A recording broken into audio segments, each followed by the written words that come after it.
Good morning friends, this is Vikas Singh. और तो आज हम बैंक निफ्टी के बारे में डिस्कस करेंगे कि इंट्राडे हम ट्रेडिंग कैसे कर सकते हैं। हमारी कुछ अपनी बहुत समय से हमने एनालिसिस कर रखी है और जो मेरा व्यू अभी बन रहा है, मैं चाहता हूं कि लोगों को इसके बारे में पता चले ताकि लोग इसका फ़ायदा उठा सकें। जैसा कि आप देख रहे हैं, निफ्टी बैंक निफ्टी का चार्ट है कि 13 नवंबर का चार्ट है 2020 का। और इसमें हम एनालिसिस करेंगे कि चार्ट बनने के बाद तो एनालिसिस करना वैसे आसान होता है, लेकिन चार्ट बनने से पहले कैसे एनालिसिस करनी है उसके बारे में भी हम थोड़ा सा विचार करेंगे। बहुत छोटा सा वीडियो है, आप लोगों को पसंद आए तो शेयर और लाइक कीजिएगा। और अगर लाइक अच्छे आते हैं, 60-70 लाइक अगर आ जाते हैं तो मैं नेक्स्ट वीडियो भी अपलोड करूँगा और ये मैं रेगुलर बेसिस पे करने की कोशिश करूँगा। यहाँ पे हम देख रहे हैं सिंपल स्ट्रेटजी है कि दिस इज़ द, ये जो है कल का क्लोज है, यहाँ पे कल का क्लोज है। उसके बाद मॉर्निंग में 1 मिनट का चार्ट है बैंक निफ्टी का। और अगर आप प्रॉपर केवल बैंक निफ्टी पे ही ट्रेड करते हैं तो ज़्यादा चांसेस हैं कि आप एक तो पूरा कंसंट्रेशन दे सकते हैं किसी एक इंडेक्स पे, तो इसीलिए जो है लोग ज़्यादा ट्रेड करते भी हैं। और वॉलेटिलिटी भी सफिशिएंट रहती है क्योंकि इंट्राडे में वॉलेटिलिटी ही इम्पॉर्टेंट है। शेयर का मूवमेंट लॉन्ग टर्म में कैसा है कैसा नहीं है वो तो बाद में डिपेंड करता है, लेकिन पहले हमें इंट्राडे में देखना है कि how we can get the benefit from the volatility of the index. यहाँ पे हम देख रहे हैं कि प्रीवियस क्लोज आपका इस प्लेस पे है। उसके बाद ये गैप डाउन खुला और चूंकि यहाँ पे बहुत सारे ट्रेडर्स फंसे होंगे इसलिए यहाँ पे एक पैनिक सेलिंग आई। पहले मिनट में एक लंबी स्टिक बनी, पहले ही मिनट में पहली कैंडल ही लगभग 200-250 पॉइंट की हो गई। ये आपका 28,127 से लेके ओपनिंग हुई और इसकी क्लोजिंग जो है 27,917 पे हुई, तो लगभग ये 200 पॉइंट का फॉल हुआ। तो यहाँ पे तो हम कुछ नहीं कर सकते थे क्योंकि यहाँ पे करना बहुत मुश्किल है और जब तक ट्रेंड ना पता चले तब तक उसको हमें ट्रेड करना भी नहीं चाहिए। उसके बाद फर्स्ट ट्रेड आप जो है अगर चाहें तो, अगर ज़्यादा रिस्की ट्रेडर जो मतलब ज़्यादा रिस्क ले सकते हैं उनके लिए सिंपल आप लाइन चार्ट पे जाइए और यहाँ पे देखिए स्लोप का जो पीक बन रहे हैं, जो भी पीक ब्रेक होता है वहाँ पे आप जो है ट्रेड ले सकते हैं with a very small stop loss. यहाँ पे आप देखेंगे कि आप ट्रेड, यहाँ पे एक स्विंग लो बना हुआ है, तो यहाँ पे आप जो है सेल का स्विंग लो है तो आप यहाँ पे सेल कर सकते हैं क्योंकि ये ऊपर नहीं निकला है। और यहाँ पे आप वेरी मतलब क्लोज स्टॉप लॉस, मतलब जस्ट आप 50 पॉइंट का स्टॉप लॉस लगा के एक ये ट्रेड लगभग 100 पॉइंट या 150 पॉइंट की ट्रेड आप ले सकते हैं। इस ट्रेड के बाद इतना लो आने के बाद यहाँ पे एक पाइवट पॉइंट है, सपोर्ट है। सपोर्ट में जनरली क्या होता है कि या तो सपोर्ट लेता है या थोड़ा सा नीचे जाके फिर मूवमेंट चेंज कर सकता है, तो इसका हम एडवांटेज लेंगे। और आप जो है ट्रेंड लाइन ड्रॉ करने की कोशिश कीजिए। लाइन चार्ट है, 1 मिनट का चार्ट है, इसमें आपने इस तरह से आप ट्रेंड लाइन ड्रॉ कर सकते हैं। हालांकि मैं पहले भी बता चुका हूँ कि एक बार चार्ट बनने के बाद तो चीज़ें एक्सप्लेन करना आसान होता है, लेकिन हम धीरे धीरे देखेंगे या फिर हम कई दिनों के चार्ट्स की एनालिसिस करेंगे तो उसके बेसिस पे हमारे लिए आसान हो जाएगा कि हम आगे का अपना व्यू दिखा सकें। यहाँ पे आप चीज़ें बहुत सिंपल हैं। एक बार लो बनाया, पहले बार यहाँ पे टच किया, सेकेंड टाइम टच किया, आप जो है स्विंग हाइज को जोड़ दीजिए और एक ट्रेंड लाइन बना दीजिए। यहाँ पे ब्रेकआउट हो गया, this is the place where ये पाइवट पॉइंट पे ही जो है ब्रेकआउट हो गया। तो आपको सिंपली इसमें एक तो आपका स्टॉप लॉस क्लियर दिख रहा है कि आप कहाँ स्टॉप लॉस लगा सकते हैं। तो इस पॉइंट पे आप देख रहे हैं कि दिस इज द प्लेस, यहाँ पे आप स्टॉप लॉस लगा सकते हैं।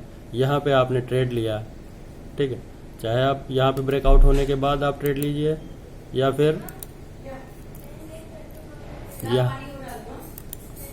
एक मिनट, यहाँ पे आप ब्रेकआउट होने के बाद आप ट्रेड ले सकते हैं। मान लीजिए ये पॉइंट हो गया, यहाँ पे आपने ट्रेड लिया, मूवमेंट हुआ अप डाउन, ठीक है। उसके बाद जो है थोड़ी देर बाद ही लगभग 15-20 मिनट के बाद और इसने अपना लो ब्रेक नहीं किया, लो नहीं ब्रेक किया, तो इसलिए हम यहाँ पे ट्रेड ले सकते हैं और अच्छे मूव जनरेट कर सकते हैं।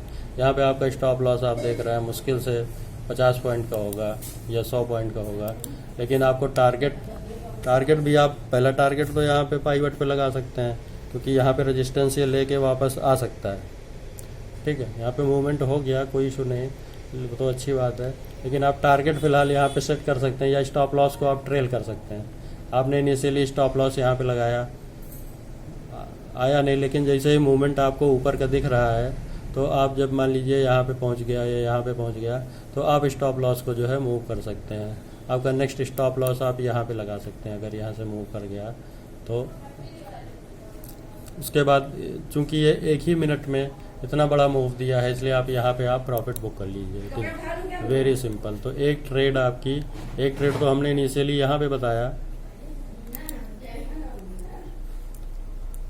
एक ट्रेड आपका यहाँ पे बना, ठीक है, दूसरा ट्रेड आपका यहाँ पे बना, ठीक है, अब दोनों प्रॉफिट में ही गए।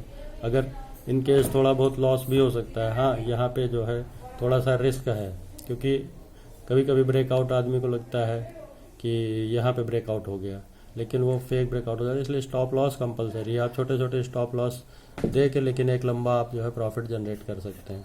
बशर्ते कि इसमें साइकोलॉजी का पॉइंट ये है, जो मेरे साथ भी प्रॉब्लम होती है, कि जब स्टॉप लॉस आपका 2-3 बार ट्रिगर हो गया, मान लीजिए 1500, 1700 या 2000 का लॉस अकाउंट में दिखा रहा है, तो आदमी थोड़ा सा पैनिक में आ जाता है। कभी उसको लगता है कि हाँ हम प्रॉफिट पे ही टारगेट पे ही जो है टारगेट लगा के रखेंगे और स्टॉप लॉस नहीं चेंज करेंगे। और कई बार वो जो है छोटा छोटा, मान लीजिए यहीं पे थोड़ा सा नीचे आने लगा तो आदमी शिफ्ट कर देता है कि यार चलो कम से कम प्रॉफिट ही, या मतलब एट पार निकल जाए, बिना प्रॉफिट लॉस का निकल जाए, या कम से कम लॉस हो तो वो भी कोई बुरी बात नहीं है। आप जो है अपना लॉस कंट्रोल करें, उससे अच्छा कुछ नहीं हो सकता। उसके बाद हम देखते हैं इस चार्ट में 2 ट्रेड आपको जनरेट हो गई। एक ट्रेड आपकी यहाँ पे मिली, दूसरी ट्रेड आपकी इस ट्रेंड लाइन पे मिली, यहाँ पे, ठीक है। यहाँ पे आप जो है एक ट्रेंड लाइन आराम से ये आपकी बन गई और स्टॉप लॉस भी क्लियर दिख रहा है, आपको सब कुछ दिख रहा है। Now next close is here, अगला क्लोज यहाँ पे हो गया, ठीक है। उसके बाद फिर इसका रिवर्स आना लगभग श्योर, ठीक है। अब इसमें हम क्या कर सकते हैं कि चूंकि ये पाइवट के ऊपर क्लोज हुआ है, इसलिए अब ये इस सपोर्ट पे ये सपोर्ट हो जाएगा। पहले ये रेजिस्टेंस था, अभी ये सपोर्ट हो जाएगा। प्लस ये पिछले क्लोज की पे भी लगभग इसके क्लोज आ गया था, तो यहाँ पे प्रॉफिट बुक करना लाजमी है, कोई इशू नहीं। यहाँ पे आपने प्रॉफिट ले लिया, अगेन आप वेट कीजिए और आप देख रहे हैं कि एक तो यहाँ पे क्लोज हुआ, ये आपका फेक ब्रेकआउट यहाँ पे बना, ठीक है। अब ट्रेंड चूंकि अप हो चुका है, तो आप कोशिश कीजिए कि ब्रेकआउट पे ही और पॉजिटिव साइड ही आप बाइंग साइड चलिए, क्योंकि सेलिंग की प्रोबेबिलिटी यहाँ पे बनती है, लेकिन कुछ कम बनती है। या फिर आप यहाँ पे एक स्टॉप लॉस आपका हो जाएगा, अगर ये इसके अकॉर्डिंग अगर आप ट्रेड करते हैं तो आपका एक स्टॉप लॉस ज़रूर ट्रिगर हो जाएगा। नेक्स्ट हम यहाँ पे ब्रेकआउट देख रहे हैं, इस ट्रेंड लाइन को इसने यहाँ पे ब्रेकआउट दे दिया। आप थोड़ा वेट करके यहाँ पे ट्रेड कर सकते हैं, आपका स्टॉप लॉस यहाँ पे होगा। हालांकि रिस्क रिवार्ड थोड़ा सा अनफेवरेबल है, लेकिन फिर भी जो ट्रेडर्स हैं उनको ट्रेड के मौके मिलते हैं तो ट्रेड करना चाहिए।